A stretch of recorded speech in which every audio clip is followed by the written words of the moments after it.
Gather round, you starving fools, and let me introduce you to the chef. This is Rocco, street chef. I've prepared a feast for the table. At the end of my turn, everyone gets a taste of the future, a single card exiled from their library. They are free to play it, of course.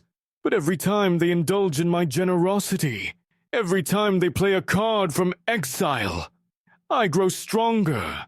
I get a +1/+1 counter, and I create a food token. Their gluttony is my strength. Every grand feast begins with appetizers. My gilded goose provides the first taste, a single food token to whet their appetites, and provide me with mana. The pathetic, teething wormlet writhes with joy at every artifact I produce, growing larger and gaining me life. And with Cerinth Steelseeker, every morsel I create allows me to peer at the top of my library, ensuring my grand culinary plan proceeds without a single flaw. You see, I encourage them to feast from exile. My dear Laelia, the blade reforged, grows larger with every card exiled, and even exiles more when she attacks.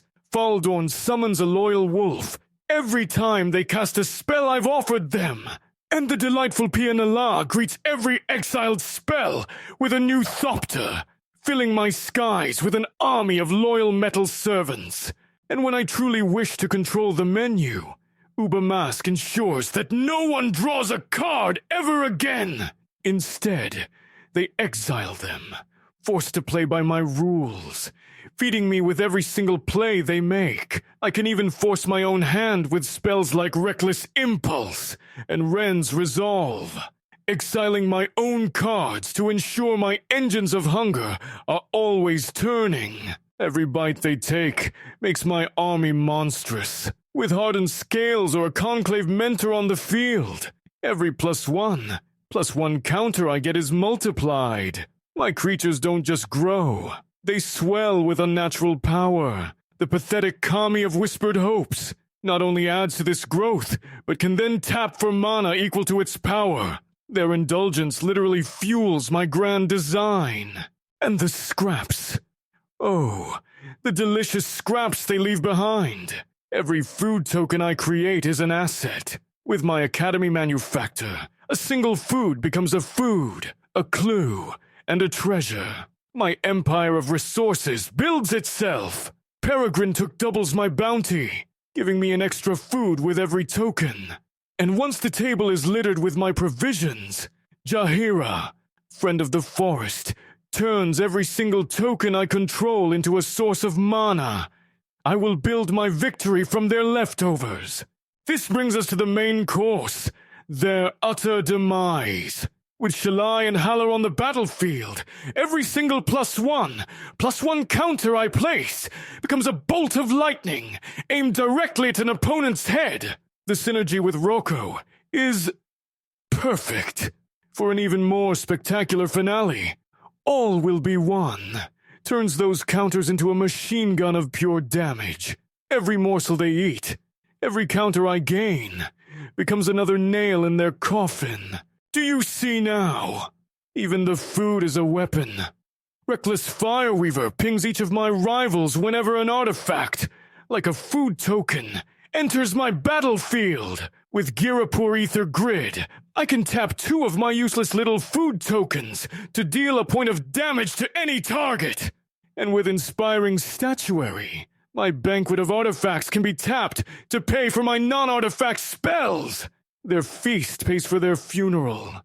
My associates in this grand culinary crusade are, of course, legendary. Quintorius Cand drains my opponents and heals me every time I cast a spell from exile. And he can even discover more spells for my amusement. But the true masterpiece is Annie Joins Up. This delightful enchantment not only removes a problematic creature, but it causes the triggered abilities of my legendary creatures, like my dear Rocco, to trigger an additional time. Double the counters, double the food, double the despair. My creatures grow fat on this feast. The Dust Legion Duelist draws me a card the first time it gets a counter each turn, rewarding me for my own generosity. The aptly named Generous Pup shares the love, putting a counter on all of my other creatures when it gets one. And once my army is modified with these counters, Kodama of the West Tree gives them all trample and ramps my mana, ensuring their pathetic chump blockers are utterly meaningless. Of course, a good chef must control the pace of the meal. Spirit of the Labyrinth ensures no one gets greedy and draws more than one card per turn. Unless I allow it through Exile, of course. And my little Esper Sentinel taxes their non-creature spells, forcing them to either fall behind or give me more cards.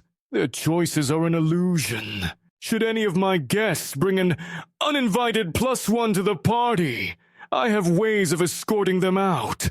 A simple swords to plowshares will turn their greatest threat into a laughable amount of life. For a more thorough cleansing, an overloaded Winds of Abandon will exile every creature they control. And for problems that require a more chaotic solution, Chaos Warp will shuffle any permanent away, replacing it with something far less predictable and far less threatening to me. My creations must be preserved. Should one of my magnificent, counter-laden beasts fall, the Ozolith will act as its tombstone, collecting all of its power to bestow upon the next creature to enter my service. My loyal Mother of Runes can grant protection from any color, ensuring my key pieces are untouchable. And with Lightning Greaves, my chef is always shrouded and ready to serve disaster. So, come, sit at my table. Take what I offer you. Play the cards I put before you. Grow fat on the illusion of choice. In the end, you will understand the truth. Every bite you took was poison.